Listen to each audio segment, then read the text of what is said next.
Welcome back, everyone, to our next episode of SCROTUS. We are joined yet again by the incomparable Colin. Same as it ever was. I think we started many episodes in that manner, and I think literally verbatim. And you know what? It's good. It's our shtick. It's our thing. I'm a big Talking Heads fan, so it is always the same as it ever was. Yeah, it's Nietzsche's eternal recurrence, right? We're all just here again. Time is a Again flat and again circle. and again. Yeah, and we will be here again. God willing. Yes. Um, so we're going to talk about one of the newer case, well, one of the bigger cases, I shouldn't say newer, one of the bigger cases to come out of the Supreme Court this term. I say bigger because it has some overarching consequences that might or might not come of it, and we'll get into the specifics as we go along. So this is Garland versus Cargill, and yes, that is Merrick Garland in the title of the case, the lovely, lovely man from the Biden administration. This is a case regarding the Second Amendment, which you and I are good, big proponents of. But we're not going to focus too much on the Second Amendment aspect of this. We're going to focus on a little bit bigger of an issue dealing with government overreach. But in order to talk about that, we have to sort of talk about the specifics of the case, and they get a little in the weeds and nitty gritty and kind of almost boring. I don't want to say boring because it's not boring. It actually is interesting, especially to me, because it is linguistic in nature. But to some people, they would call it boring. So the question centered in this case is, does the use of a bump stock turn a weapon into an automatic weapon? Because by using a bump stock, you can fire more than one round using one, quote, function of the trigger. So the National Firearms Act, written and passed in 1934, is a law that bans the use of machine guns for general public. The act defines the term machine gun as, quote, any weapon which shoots automatically more than one shot by a single function of the trigger. The act also defines a machine gun to include any gun that or any attachment that will convert an ordinary gun into a machine gun like product. So, obviously, after 1934, after this statute was written and passed, something called bump stock was invented. So we have bump stocks are attachments that go onto guns that allow the use of the recoil from a shot or a fire to actually bump the trigger again and fire more than one round, theoretically using only one pull of the trigger.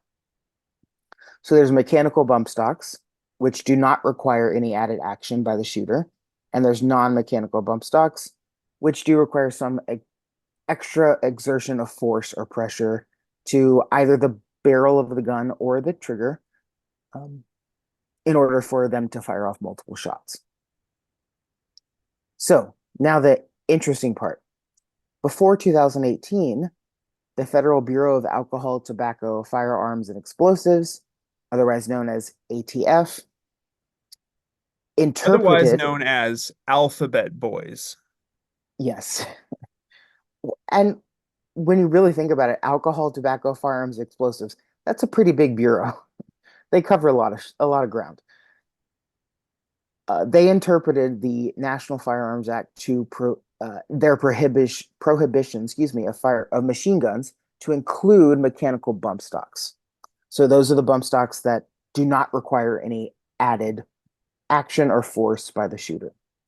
But they made an exemption for the non-mechanical bump stocks from that definition. So they said mechanical bump stocks illegal, non-mechanical bump stocks not illegal, perfectly fine to own.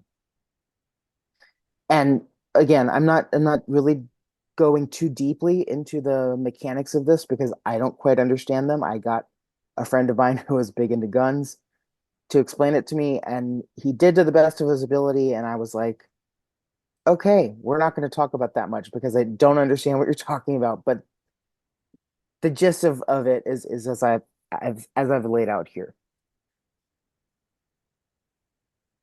So after 2018, when a very unfortunate event occurred in Las Vegas, most of you listening will have remembered this. There was a mass shooting in Las Vegas where 50 plus people were killed, I believe, and over 500 injured, supposedly by a lone gunman. Yeah, the lone gunman that He carried was, up how many hundreds of pounds of gear up how many yeah, flights by himself, committed the whole thing by himself. Um, the channel here, I think I can speak for Mitch. We accept all official narratives and would never ever question the veracity of some kind of story like that. That clearly is what happened.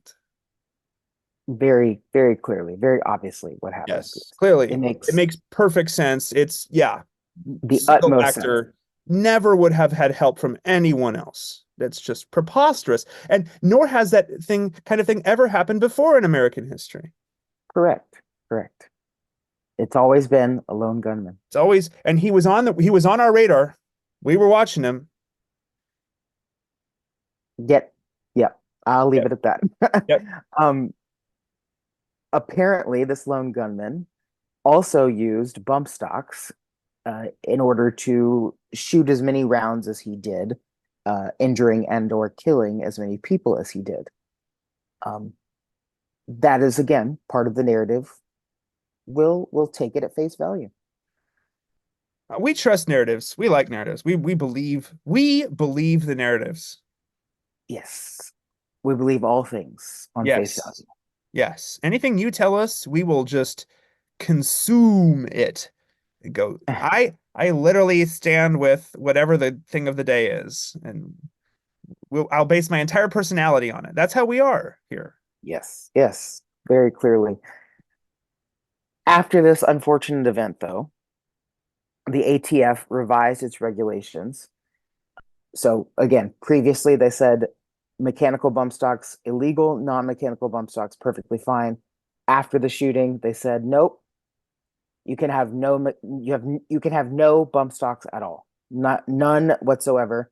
They will be they will leave the shooter criminally liable. So basically, if you use one, I guess technically you can own one, but if you use one, you can go to jail. You can be charged.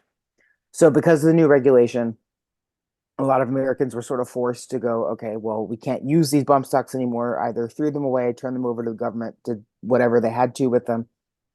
And one such Sometimes man, they get lost. sometimes, Well, but here's the thing. Okay, so here's the thing. Americans are great people. They're my people. And Americans are big fans of recreational boating, as you should be. Boats are great. I love going out on the lake, going out in the ocean. I think you probably, boats are part of a way of life in this country. Sometimes you have boat accidents. It's crazy, and you just lose things. They just go whoop right over. It happens all the time, actually. It's really common because sometimes you don't, there's a wave action that happens, and a wake from another boat, a jet ski, and things just they just go missing in the water. Happens all the time. It's really frequent. yet somehow they're never recoverable from said I know, water. and then they're gone. It's like they're just gone. The fish must eat them or something. They I don't do. know. And the fish have been known to do this. The fish won't let you ever get them back. It's crazy. Finders keepers, I guess. Yeah, I mean, Davy Jones' locker is a real thing, folks. Just they're gone. Well, the few people who did not have such an unfortunate accident, one by the name of Michael Cargill, who, again, as you remember from the name of the case, he is the other party listed. Michael Cargill sued the government saying that the new regulation was in direct conflict with the National Firearms Act. So, long story short, district court sided with the government. It went to a court of appeals. Fifth Circuit Court of Appeals said, no, we sided with Mr. Cargill. And here we are. Now we're at the Supreme Court going, where does this stand? Who's right? Who's wrong? So the gist of the argument is the government says all bump stocks allow a shooter to fire multiple shots at once using one function of the trigger. That is, by definition, an automatic weapon. And basically, any use of the word automatic means that the wielder does not have to pull the trigger more than once in order to shoot off multiple rounds. That is the definition, by their standards, of machine gun. And that's what the National Firearms Act says. Cargill, however, contends that no, actually non-mechanical bump stocks are not automatic because the shooter does have to have some type of engagement with the firearm in order to shoot off multiple rounds. It's not automatic, meaning the shooter can just like kind of leave the gun alone and it's going to do its own thing. We still have to engage with the weapon in order for it to shoot off multiple rounds. So it's not actually automatic. You can't call it a machine gun. He also, Mr. Cargill also goes into the argument of uh, someone who has a fast trigger finger and who could shoot off multiple rounds, in a very, very short amount of time. Would you consider that person to be, quote, an automatic shooter? And would that person all of a sudden their trigger finger be illegal? The oral argument got a little, That's a weird argument to make. I wouldn't have gone that yeah, route. I'm not a lawyer. As somebody who's a Second Amendment respector, I would not have gone that route. A, yeah, because it's a weird thing to say. B, it also kind of also opens up another avenue of attack. It's like, no, no, no, don't give them ideas. Like yeah, this is kind of like during those scenes in every single demonic possession movie where the priest is like, don't talk, don't look, don't do anything. You just sit and pray and you let me do it, right? You know, this is the trope, right? And then like the entity comes out, starts wild, and it's like, don't no no no no no no no no no no no. Like, don't open up other avenues of attack because then you're planting ideas in the heads of people whose entire job it is, their literal job paid by with your tax dollars right. to constrain your rights. That is their job. They know it, you know it. It's what they're paid to do, and you're forced to pay them. So don't help these people out. Just don't. And it did somewhat seem like that. I agree with you. It's not, first of all, it's not a good argument. No, Second of it's all, not. it's It also it giving people also ideas. it also as somebody who does shoot, it's also it strikes me. I wonder how much time this guy spends at the range because I'm like, is that really an art? Have you encounter? What are you talking about, right? Like, it seems like it implies a kind of unfamiliarity with weapon. I think we all know what weapon system he's probably talking about, Yeah. which is an Armalite. That's what I'll say. The Armalite system that everyone knows. So I'm like, have you ever? How? What? Uh, Multiple round. I mean, this is kind of it's a ridiculous kind of thing. I just maybe he needs to go, you know, there's the whole touch grass thing. There's maybe the go touch lead thing. Maybe go like spend some time at the range because I don't know if that really even makes sense. I'm trying to understand what that even means. Like, yeah, you can pull the trigger and more bullets come out, I guess, with one per trigger pull. I don't understand this. Like, will my finger be illegal? Like, they Right. will make your finger illegal. Also, that's not really what's going on when you're firing a semi-automatic. Uh, let's be honest, rifle. It's really what bump stocks are used more for. Like, that's Right. not Right. how it. This is just not how the performance of the firearm works. That this raises a little bit of a small red flag for me too because I'm like, is how this guy and you said that he also turned in. Correct. Yeah. Well, see, He willingly turned in his he bump stock. willingly turned in. So this is, well, I know that this isn't a conspiracy theory channel, but you bring me on to be kind of the little, I am the Alex Jones to your Joe Rogan, maybe something like that. And I'm like, okay, so he turned it in willingly and then is suing. I'm not saying he's on the take, but that is a very weird thing to do. I would question his motivations. And then alongside an argument like that, I don't know how much of a responsible gun owner you really are, because you strike me as somebody who kind of is ignorant about important mechanical performance issues with weapon systems that would use a bump stock. So I'm not saying I'm just this is I have questions, right? Like this just that's a very weird thing to say, particularly in a court case wherein essentially, ATF policy precedent is probably going to be set from this case. Why would you do Right. that? Why? It's very And strange. I'm a little confused as to, I'm assuming the NRA, you know, helped him in some capacity to Remember, though, make his argument. dear listeners, that the NRA has supported incredibly unconstitutional gun legislation. And I'm going to say it, that our NRA does not care about your gun rights. They would gladly lick the boot, bend the knee in order to get some amount more clout and money. So remember that they do not care. They just don't. And their policy, no, they're Mitch, Yeah. they regularly support unconstitutional restrictions. And I'm not going to sit here and list all of the times they've done that, but it's a lot. So they really are not looking out for your Second Amendment rights. They just aren't. Do your own So research, but they really are not. maybe, I don't know, maybe they did allow this guy to make this argument because they knew it was a bad one. I don't know. He also, that's the other thing too, is that the delegitimizing effects of this, it makes our side, yes, our people, our guys look really dumb, which is not good. This is just, again, it raises so many flags for me. I am currently applying another layer of tinfoil to my head because this is just like, come on.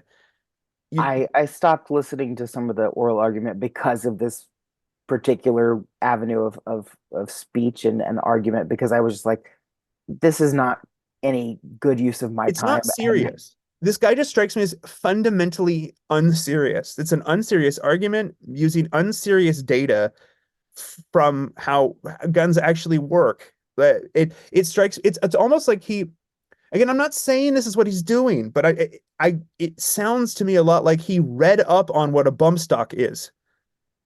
Probably uh, got one and was like, "Oh, I can't have it anymore." Gave it away. "Oh, wait, what?" And I'm like, "Well, what? Like this is really the kid, as the kids would say, it's very sus. The whole thing is very sus." well, I'm going to leave the bump stock part of the argument there because that is, again, that's really the minutia of it. But we can at least thank Mr. Cargill for bringing this case, because it opened up Pandora's box of something else that is a large problem in our government. So the most important part of his argument lies with the regulation, right? So what is ATF allowed to do, and why are they allowed to do it? So think about it in this. Let me paint the picture for you. In 2018, one day in 2018, the ATF, I almost said AFT again. You're thinking I, of an I EFT, which is something else. Yeah. some kind of linguistic thing triggers in my brain. I want to ATF. put Yeah. I want to put Or just AFT say up front. alphabet boys. Yeah. The alphabet Well, boys. it's so much easier than saying their long title. But Yeah. anyway, this government agency Yes. one day in 2018 decided to change a regulation, right? They went from non-mechanical bump stocks were legal one day to illegal in the next, and no law changed, right? Congress didn't do anything. They didn't update a law. There was no executive order Mitch, signed. hold on a sec. Mitch, but we have the Constitution, and it clearly says in the Constitution, it shall not be infringed. So, so let's just here's an idea. Let's just pull out the Constitution, right? Just pull it out and say, "Excuse me, it says right here, huh, checkmate. Ha ha ha. Then I will post American flags on my Facebook page and go full boomer about how the Constitution is protecting us. And the boot, see, while I'm doing this, the boot will go even tighter around my throat. But I'll feel better about it because the Constitution is defending me. I'll drape the Constitution over my throat as the boot stamps, and it'll work. We just need to believe in the Constitution harder. Don't you think? Well, That's the solution. Everyone, let's just point to the thing that nobody pays attention to anymore and say, hey, if we just paid attention to this, life would be better. And that will stop them. The Constitution is bulletproof. It will reflect any kind of anything thrown at you. It's impervious to all attacks. Isn't that how it works? mm, kind of. Sorry. Poor Mitch. Poor Mitch. I'm just trying to get you at. Yeah, I know you're on board with this, but it's like obviously I am a Second Amendment respecter. I love the ideals of the Constitution as well. The point is that we are so far from the Constitution at this point when we are down. Oh, obviously, as you know, we need to pay attention to the minutia of this case. It is important, but I mean, I would love it if somebody was finally willing, somebody sort of in like establishment conservative circles, Con Inc., would finally say, yeah, we are now, the Constitution doesn't matter. This is what matters, is pure power politics. So let's fight the power politic battle. And I think, it's good that at least somebody's trying to, even though I'm suspicious of their motives and the way they're doing it. But yeah, the Second Amendment, man, I don't even know what it's doing. And we don't have one at this point. And I think But that this case, to tie it back to the case, this case is very indicative of that. And then you could expand that out to all of our supposedly protected constitutional rights. When you're having these kinds of monumental court cases, all the stuff that Mitch talks about on the show here, we are so far from that Constitution that it might as well be like you know Xerxes' declaration to the Medians about grain production. Like it's so far in the past that it's a historical document that's interesting. I don't know what it's doing for us now. Um, because we do have some people who are trying to get us back to that, and we can thank and respect them for that we because should, but in order to get back to that, it's going to take some Machiavellian power plays to get back to that. I hope we get back to that. But my point is, I guess my argument is that the Constitution is not a self-enforcing document. It has never been that way. It never will be correct. that way. There is always a tradition, a legal and cultural tradition that defends those ideas. We have thrown the tradition away and are wondering why we don't have the rights anymore. Uh, you know, Well, and we've we've gotten a little off topic because no. It connects back because oh, it does. this case is just indicative of a broader paradigm. And so, like, That we has need. nothing to do with the very recent case that happened with an ex-president. Oh yeah, no, because the That has Constitution nothing to do with will protect him. No, he has rights. It's okay. right, right. Yeah, Yes, your points courts are only courts only disseminate justice and never tyranny. They never because it's the court. Don't worry, we'll just vote our way out of the problem. We'll just believe harder and it'll work. It's this flawless idea. It's who there's no we're gonna succeed without any amount of sacrifice. It's okay. We'll just post about it and it'll be all right. outrage. Yes, post Yes, outrage. outrage post and on your Facebook group of 20, geriatrics, and this is fine. It's okay. Um, Well, you are actually dovetailing it because we're gonna, as I teased before, we're gonna talk about government overreach and the tyranny of government. Because again, a I almost did it again. ATF there you go. has overreached by just on a whim deciding one day this is legal, one day this is not. Wow. So who One gave could them say that that its mere authority? existence is an overreach. Well, One could say. one could. You're One correct. could. But again, who gave them that authority? And this is the unfortunate part that we're trying to rectify here. The Supreme Court gave them that authority way back in 1984. So Chevron Inc. versus Natural Resource Defense Council, uh, landmark case, gave us what we call now Chevron deference. And you might have read about that in news articles and gone like, what the heck is that? It's been referred to many times in legal circles, outside of legal circles, and people are like, what the heck is that? Well, here, I'll tell you what that is. Chevron deference is, in this case, the 1984 case, the court decided that if a law or statute does not directly stipulate some aspect of an issue, right?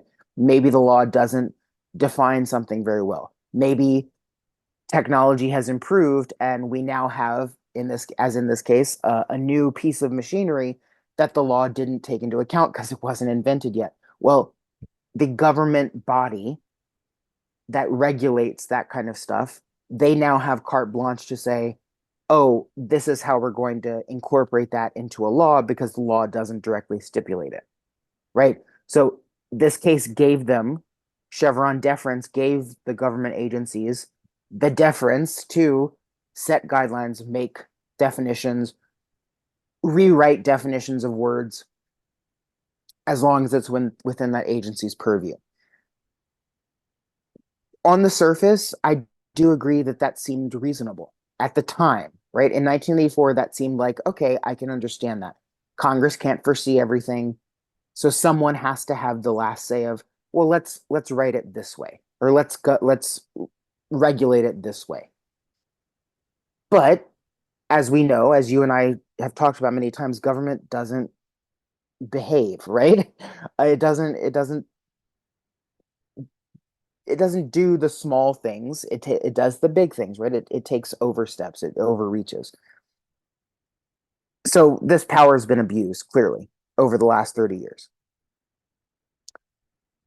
In this case, this is the first case that really brings up, can we redo this? Can we undo this? And it looks like we possibly can. It depends on what justices jump on board with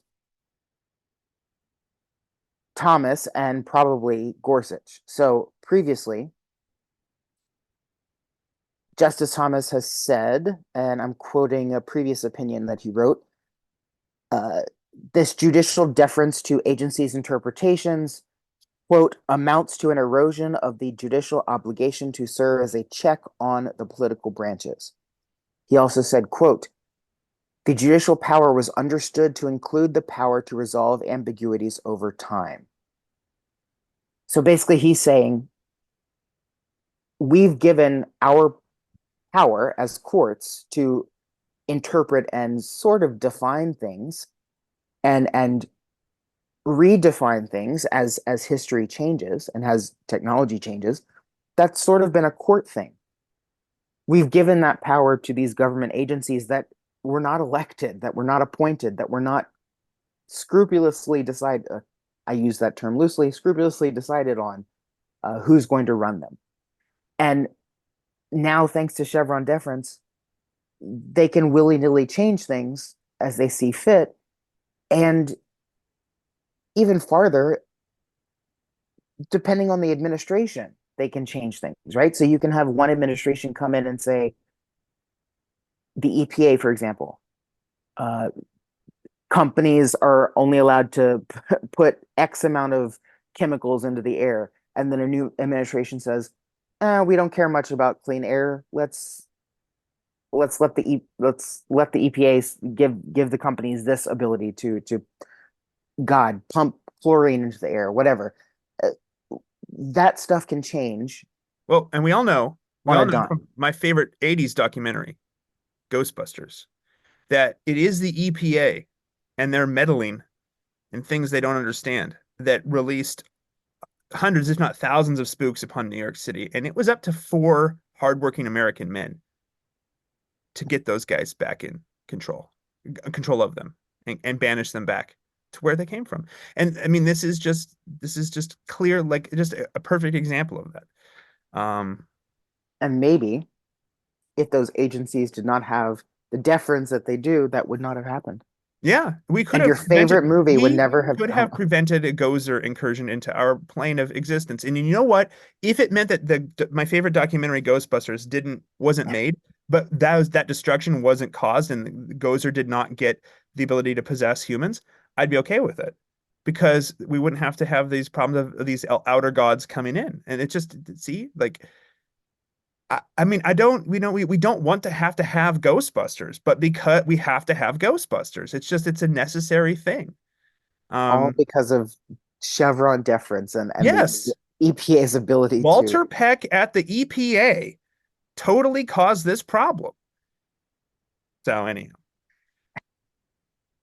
Well, as I said, Justice Thomas is very much has been, I think, in the last uh, at least 15 years, a big critic of what Chevron deference has allowed the government to do. And jumping on board with him, Justice Gorsuch also has said, and I'm quoting here, these types of deference, quote, permit executive bureaucracies to swallow huge amounts of core judicial and legislative power and concentrate federal power in a way that seems more than a little difficult to square with the Constitution of the framers' design. So again, he's basically saying this Chevron deference that the court allowed in 1984 is kind of flat out unconstitutional, and we've given authority to people who do not deserve it and or should not have it. So we have at least two justices that have hated this from the get-go. And if we can get at least two other ones, sorry, three other ones, yeah, three other ones to jump on their side, we could see the end of Chevron deference, which would be a huge win for constitutional conservatism. it'd be great. I want that to happen, but I am just too much of the Machiavellian, I think, at heart. I'm less like, yeah, I want that to happen. I want to have these things. I just don't see it being allowed to happen in our current climate, let's say. Um, I hope it which does. which poses the question, and you are absolutely correct. If we have the court overturn Chevron deference, if we remove that power from these government agencies, are they going to find a way to get that power back in some other capacity? Well, the government has never done stuff like that before. Would never override anything like that. I mean, let's be honest. Your vote counts, and court decisions matter. And there's rule of law. As a as our current standing president once recently tweeted, or the people who are in charge of his Twitter account, no one is above the law. The law, you know, and the law is the law, and that is why you can use the law to attack people. Lawfare is fair game now. So, which all comes back around to my somewhat blackpilling way of viewing things, which is, I mean, if it's in pure lawfare, then let's start acting like it, for Pete's sake. But the law is a tool. Um, let's use it Well, as one. I'm hoping that the justices use the law in this case to get rid of this ridiculous overreach. I mean, Yeah, no, and that would be to an give, example of lawfare. yeah, well, you're right. You're right. And You no, are I mean, absolutely like, correct. lawfare is just a thing. It's what it's just a concept. It's what you're using it for. If one side is using it, maybe the other side should also use it.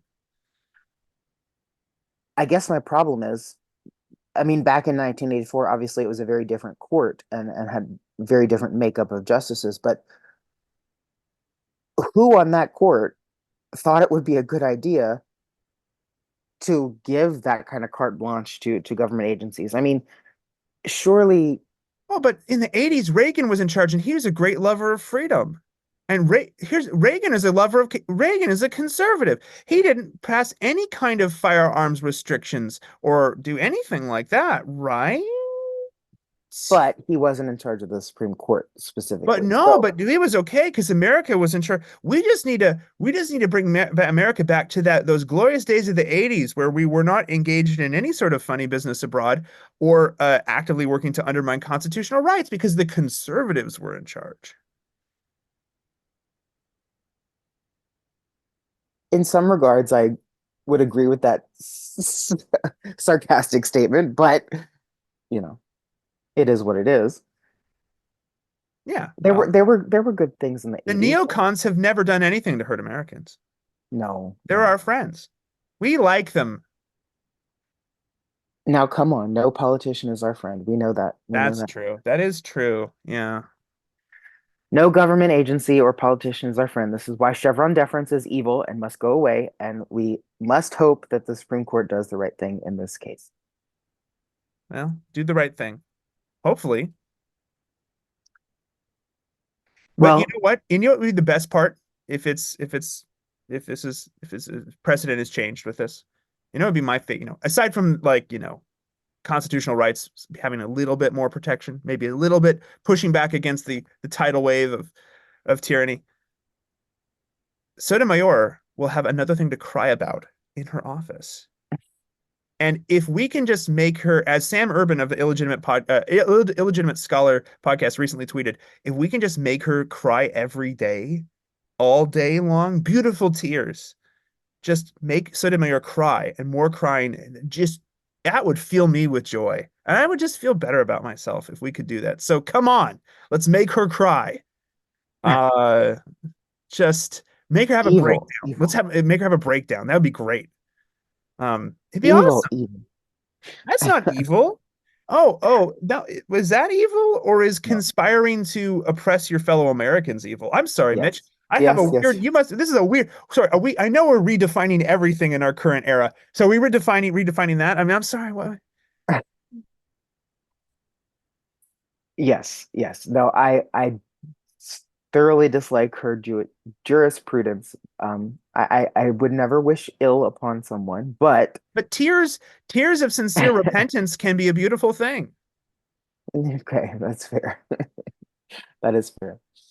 Um, this again, this could be a landmark reversal of government overreach. I'm praying, I'm hoping, crossing my fingers, doing all the things. Um, but also I am interested to see what comes of the actual Second Amendment aspect of this as well, because I have never used a bump stock.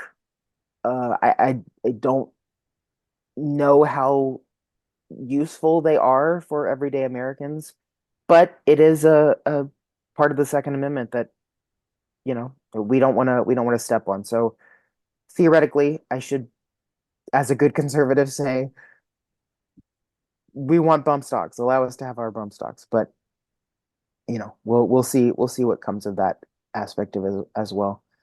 We should have some kind of ruling on this hopefully next week, if not the following week. So stay tuned. But Yep. until then, case dismissed.